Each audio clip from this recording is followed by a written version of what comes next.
The mediator's office smelled like burnt coffee and printer toner. Denise's attorney, a sharp young woman named Patricia Voss, slid a legal pad across the table and said the number out loud, like it was already settled.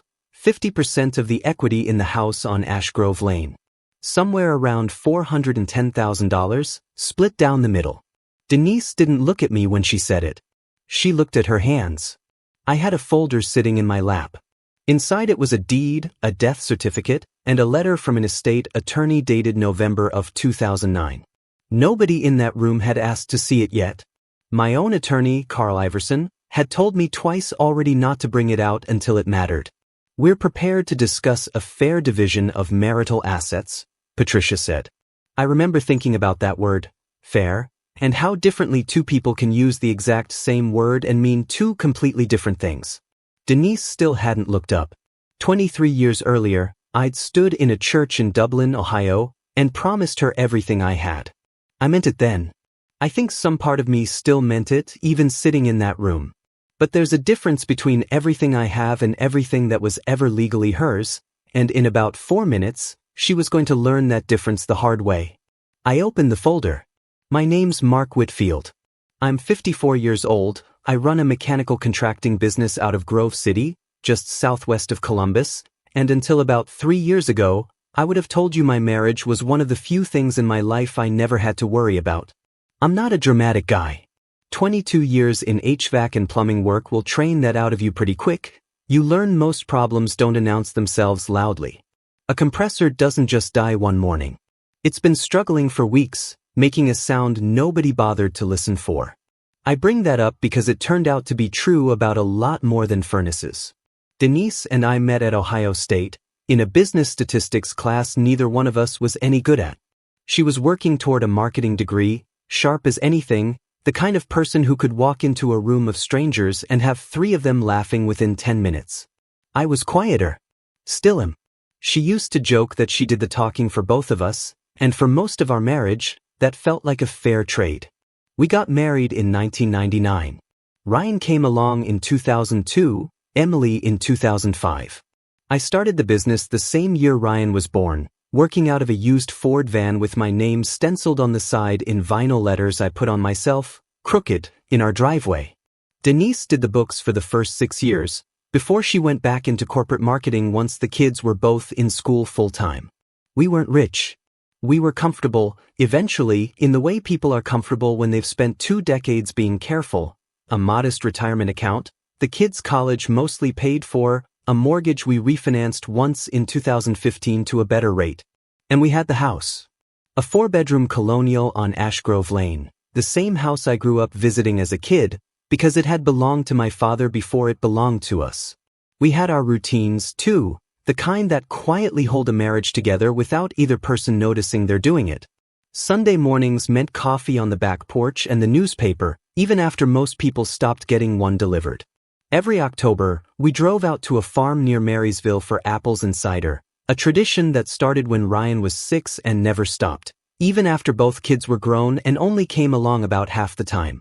Every anniversary, without fail, dinner at the same little Italian place on High Street, the one with the crooked awning and the owner who still remembered our order after 20 years. I bring all of that up because none of it felt fragile at the time. It felt permanent the way 20 years of small traditions tend to feel, right up until they stop. I want to be honest about something right up front, because it matters for everything that comes after. I'm not a man who plans 10 steps ahead.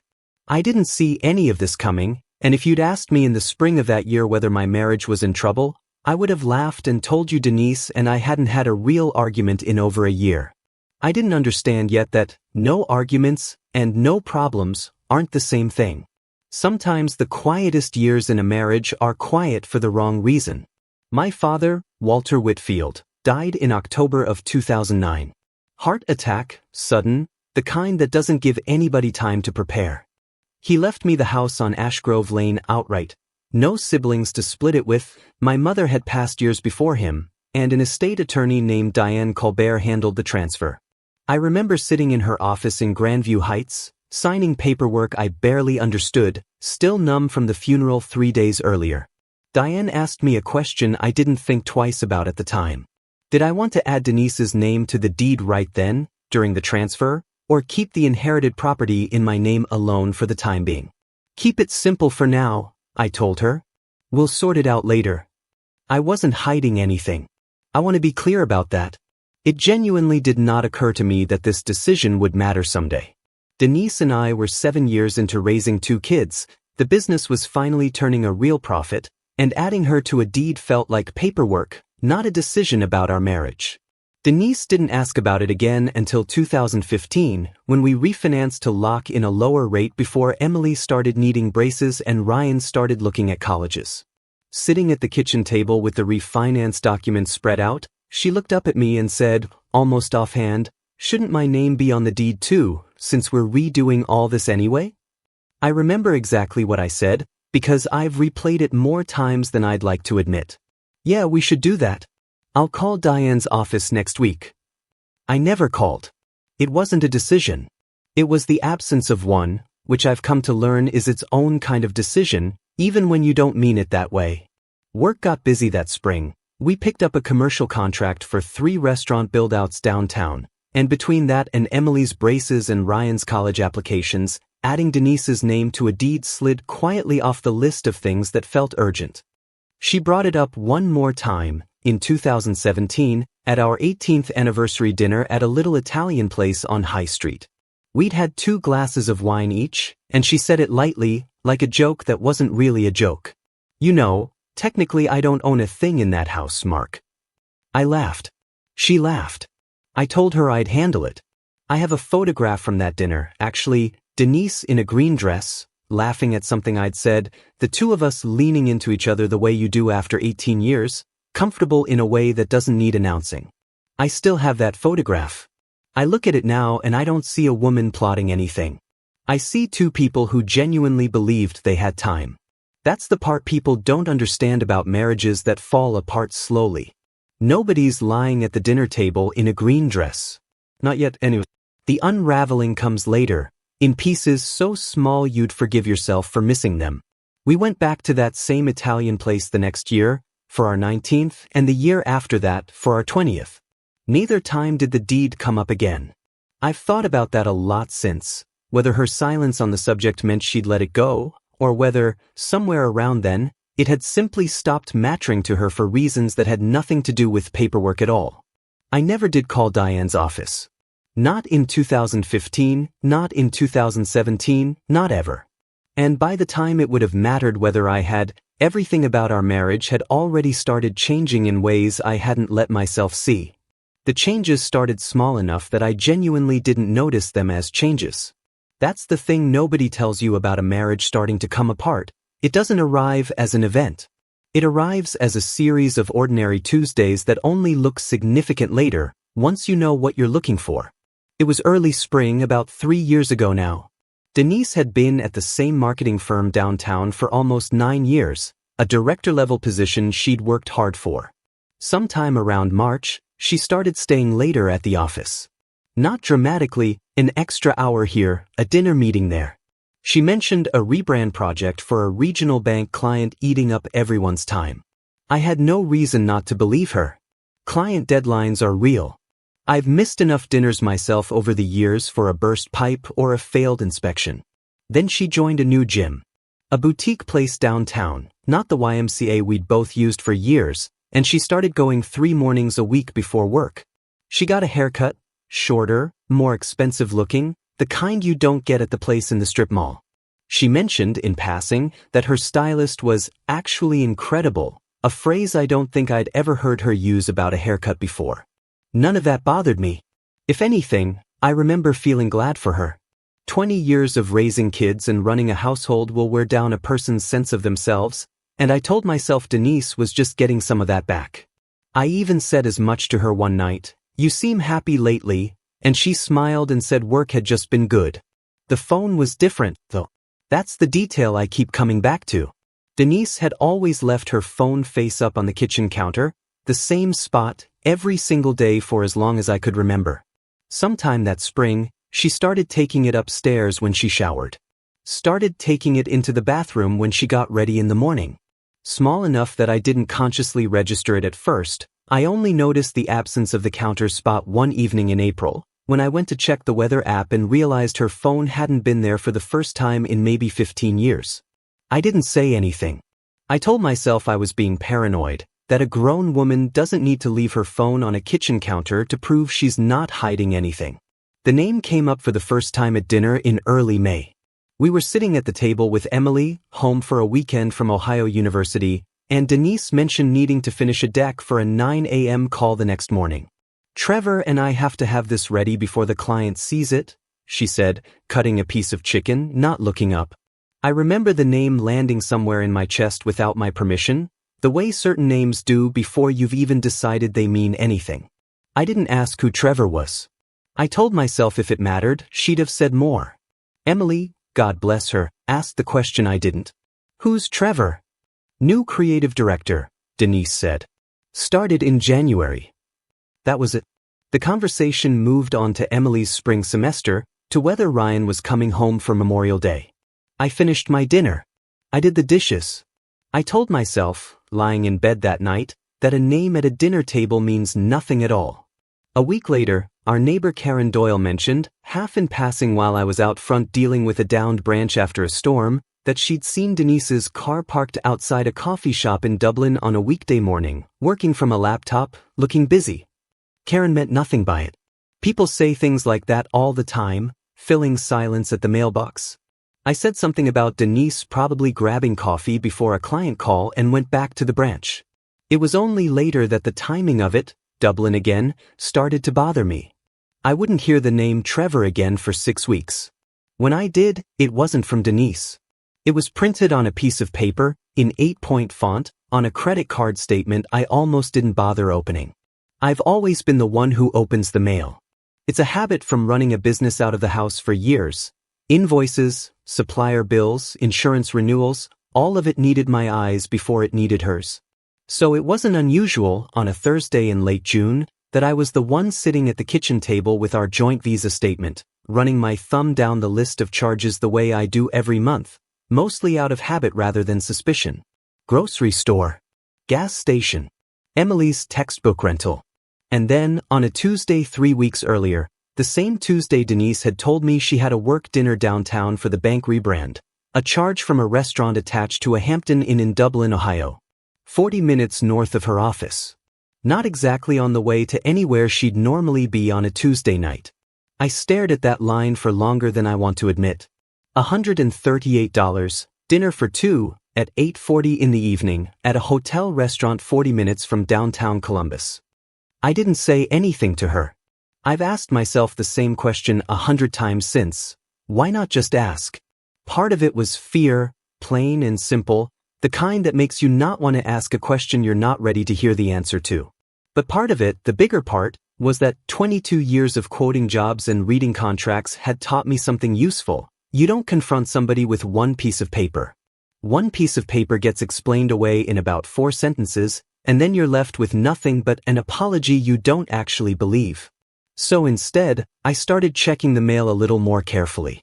I started noticing which statements came when. And in late July, doing our early prep for taxes, something I usually handled every year without much involvement from her, I found a 1099 form from a bank I didn't recognize. First Merit Community, a small regional bank with 2 branches, neither one anywhere near our house. Denise's name was on it. Mine wasn't. The interest income listed was small, $60-some for the year, which told me the account itself wasn't new. You don't earn interest on money that just arrived. I sat with that form for a long time that evening, the kids both away, Ryan at his apartment near campus, Emily at a summer job in Athens, the house quiet in the particular way an empty house is quiet when you're the only one in it holding a piece of information you haven't said out loud yet. I didn't confront her that night either. I called an old friend from church instead, a man named Gary Pruitt, and asked him, careful with my words, if he knew a good divorce attorney. Just in case, I told him. Just to understand my options. Gary didn't ask why. He just gave me a name. Before I ever sat down with Carl, though, I called Linda Faber, the CPA who'd handled our taxes for almost a decade. I told her I wanted to look more closely at our finances, no explanation beyond that, and she pulled our filings going back 5 years without asking a single question she didn't need to. It was Linda who first pointed out, flipping through bank summaries at her kitchen table-sized desk in Grove City, that the transfers into the First Merit account had started small in 2019, $300 here, $500 there, and grown steadily every year since. "Whatever this is," she said, sliding the printout back to me, "it didn't happen overnight." I didn't tell her what I suspected. I just thanked her and drove to Carl's office with that printout still in my hand. Carl Iverson's office was above a dry cleaner on West Broad Street, a small practice, nothing flashy, which was exactly what Gary told me to look for. "You don't want somebody flashy," he'd said. "You want somebody thorough." I told Carl, sitting across from his desk that first Tuesday in August, that I wasn't there to file anything. I just wanted to understand where I stood, if it ever came to that. He nodded like he'd heard that sentence 1,000 times, which he probably had. "Tell me about the house first," he said. "Whose name is on the deed?" I said. "Just mine. It was my father's house. He passed in 2009 and left it to me." Carl leaned back. "And it's stayed in your name the whole time you've been married?" "We refinanced it in 2015. Denise's name never got added." "Do you have the original estate paperwork? The deed, the transfer documents from your father's passing?" I told him I thought so, somewhere in a filing box in the basement. He asked me to bring everything I could find to our next meeting. Tax filings on the property, insurance records, anything showing how the house had been treated financially over the years.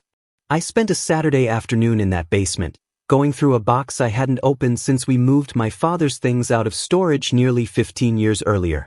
I found the original deed. I found Diane Colbert's letter from November 2009. I found something I'd forgotten entirely, a property tax filing from 2010, the first full year after the transfer, listing the house as separately owned property, filed that way on Diane's advice, for reasons that had made sense to a grieving 38-year-old man and apparently never stopped making sense, because nobody had ever changed it. I also brought Carl the First Merit statement, and by then, 3 more months of them. Between August and October, I watched a pattern build that I hadn't let myself see the shape of before. Roughly $2,000 a month, moving from that account to something called TKC Creative Consulting. "You know who that is?" Carl asked, sliding the statement back across the desk. "Trevor Kessler," I said. "Creative director at her firm. I think it's his business on the side." Carl was quiet for a second, the kind of quiet a good attorney uses on purpose. "Mark, I want to walk you through 2 separate things because I don't want you confusing them. One is what's happening in your marriage. That's not really my department, and I'm sorry you're dealing with it. The other is what's happening with your assets, and that one, I can actually help you with." He pulled a legal pad toward himself and started explaining Ohio's separate property law in plain terms. Property owned before a marriage, or acquired during the marriage strictly through inheritance, generally stays separate property in a divorce, so long as it hasn't been substantially commingled, meaning both spouses' money and effort hadn't gone into maintaining or improving it in a way that blurred that line. "Your house," he said, "was inherited. It stayed in your name alone for 16 years. You've filed separate property tax documentation on it since the transfer. Unless Denise's attorney can prove significant marital funds went specifically into improving that property's value, a major renovation, an addition, something documented, this house is very likely yours, Mark. Not half yours. Yours." I remember sitting there not quite believing what I was hearing, because for weeks I'd been quietly bracing myself to lose half of everything I'd worked for, including a house that had my father's handwriting still somewhere in an old workshop cabinet in the garage.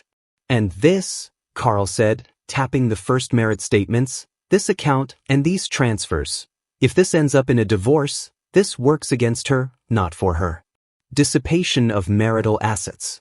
If she's been funneling joint money into supporting somebody outside the marriage, a court can account for that in how everything else gets divided." I drove home that evening and sat in the driveway for a while before I went inside, the folder sitting on the passenger seat like it was something alive. Denise was in the kitchen when I came in, going over a work email at the counter, and she asked, easy as anything, how my day had been. "Fine," I told her. Slow. I still hadn't said a word to her about any of it. But something had shifted in me that afternoon in Carl's office, quiet and permanent, the way a foundation shifts before anyone upstairs notices the doors don't quite close right anymore. I wasn't scared of losing the house anymore. What scared me now was not knowing how much further this had already gone, and how long she'd been planning a life that didn't include me before I'd even let myself suspect it. It happened on a Sunday morning in late September, at our own kitchen table, over coffee, the most ordinary setting imaginable for the sentence that ended up changing both our lives. Denise had made coffee the way she always did on weekends, and she sat down across from me instead of taking hers to the living room like usual. I noticed that before she said anything. 23 years teaches you to notice which chair somebody sits in. Mark, I need to talk to you about something, and I need you to just let me get through it. I set my mug down and didn't say anything, which I think surprised her. I don't think I'm happy anymore, she said. I don't think I have been for a while. I think we've been going through the motions of something that stopped really being a marriage a long time ago, and I don't think either of us has been honest about that. I asked her what she meant by a while. She didn't answer that directly. She talked instead about feeling like she'd lost herself somewhere in the last decade, about wanting to feel like a person again and not just a wife and a mother and a job title. I let her talk. I'd had 4 months to prepare for a version of this conversation, though I hadn't known exactly what shape it would take.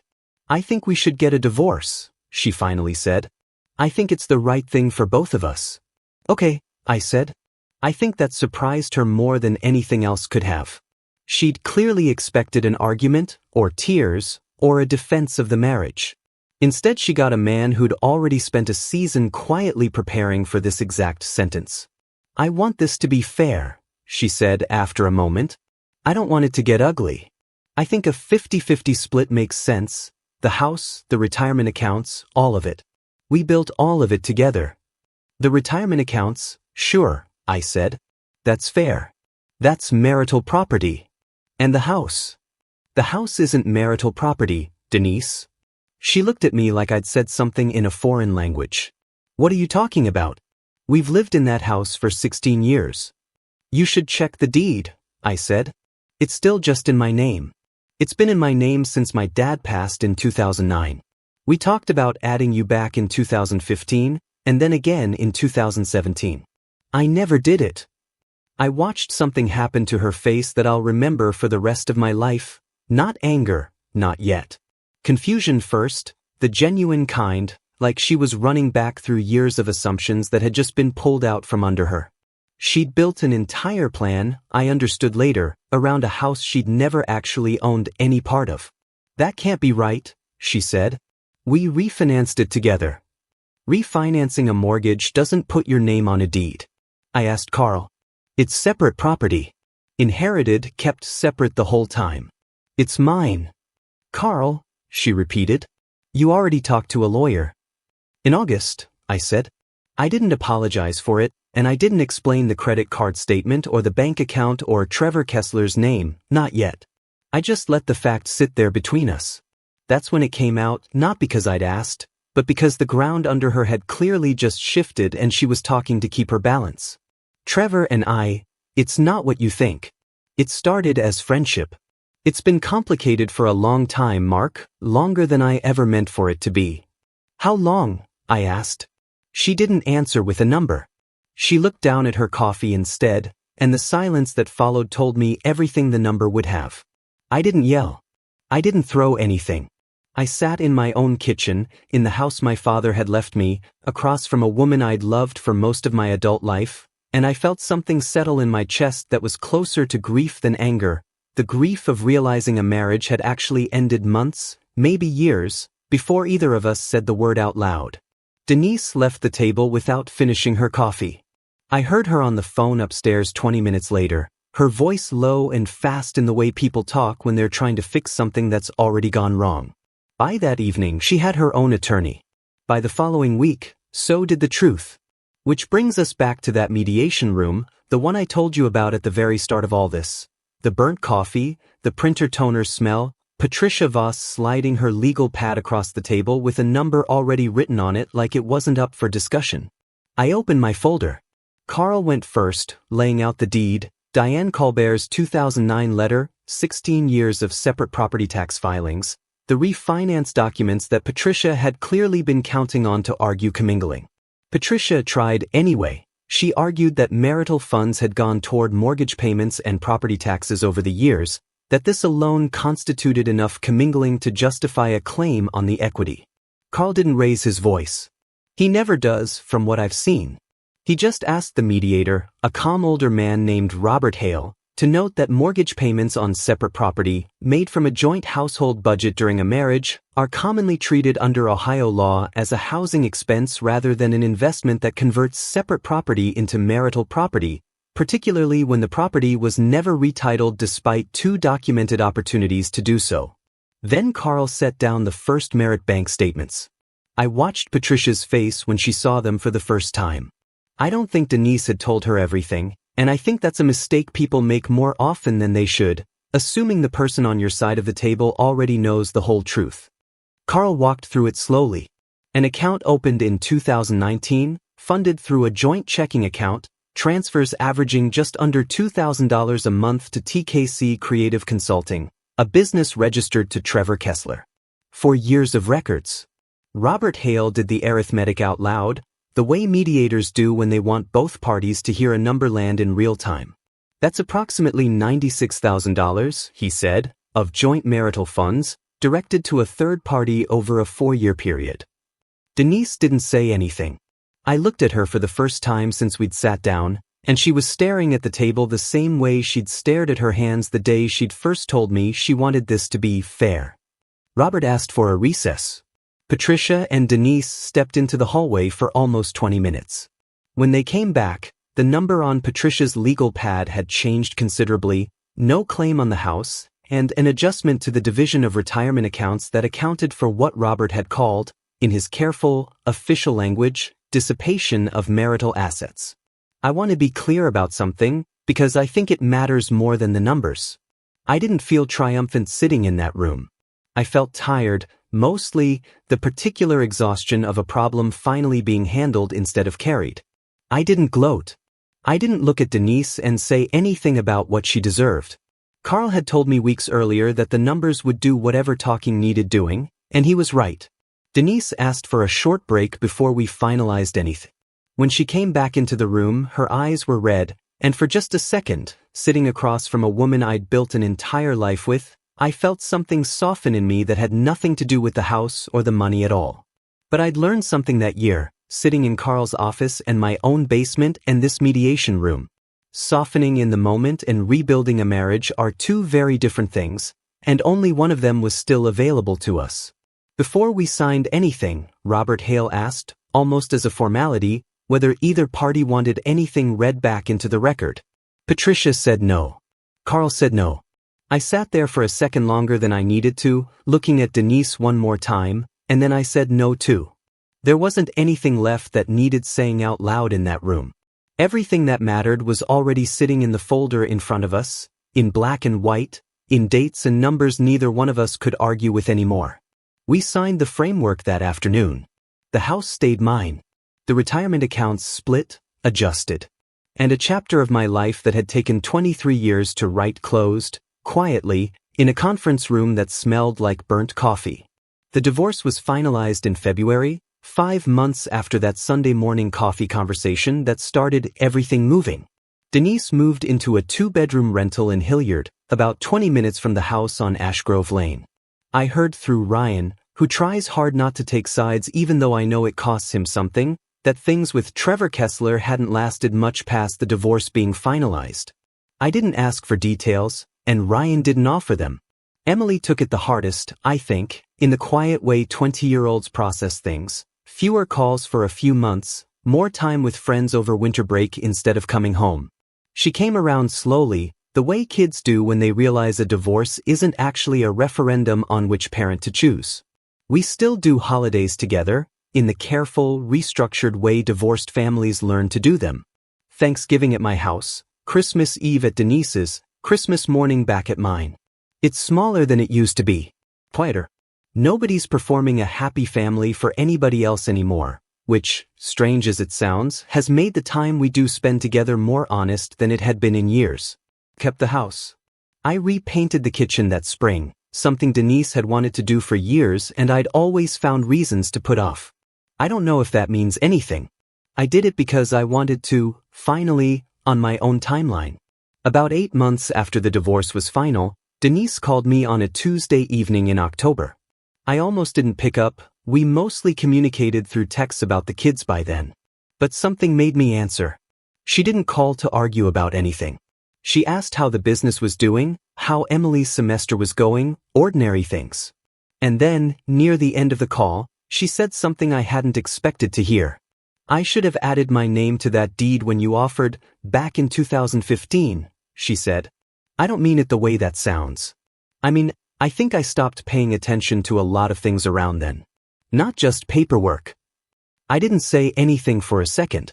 I'm not calling to relitigate anything, she said. I just wanted you to know I understand what happened. All of it. Not just the house. I told her I appreciated her saying that. I meant it. It didn't undo 4 years of quiet betrayal, and it didn't need to. But it was the most honest sentence she'd said to me since long before that Sunday morning conversation at our kitchen table, and I found I was able to accept it for exactly what it was. Not an apology that fixed anything, just a small, late piece of truth from someone I used to love completely. I still live in the house on Ashgrove Lane. Some mornings I sit out on the back porch with my coffee, the same porch my father used to sit on, looking out at the same maple tree that's probably 30 feet taller now than it was when I was a kid climbing it. People ask me sometimes if I feel like I won something, given how it all played out. I never quite know how to answer that. I didn't set out to win anything. I set out to understand what was actually happening in my own life, one piece of paper at a time, because I've never been the kind of man who's comfortable making decisions on feelings alone. What I've come to believe, sitting out here most mornings, is that staying calm isn't the same thing as staying weak. I spent months not saying a word about what I knew, and I understand now that wasn't cowardice. It was patience. There's a difference between swallowing your anger and simply deciding not to act until you actually understand what you're dealing with. I don't carry much bitterness toward Denise these days. I carry some, I won't pretend I don't. 23 years doesn't disappear cleanly, and neither does the particular kind of hurt that comes from finding out somebody you trusted completely had quietly built an exit before you even knew there was a door. But I've got my kids. I've got a business I built with my own hands. I've got a house that was my father's and is still mine, sitting exactly where it's always sat, deed and all. If there's one thing I'd want another man in my position to take from all this, it's simple enough. Pay attention to the quiet things. The name on a document, the silence where a conversation should be, the small decisions you keep meaning to get around to. Sometimes those quiet things end up mattering more than anything anybody ever says out loud.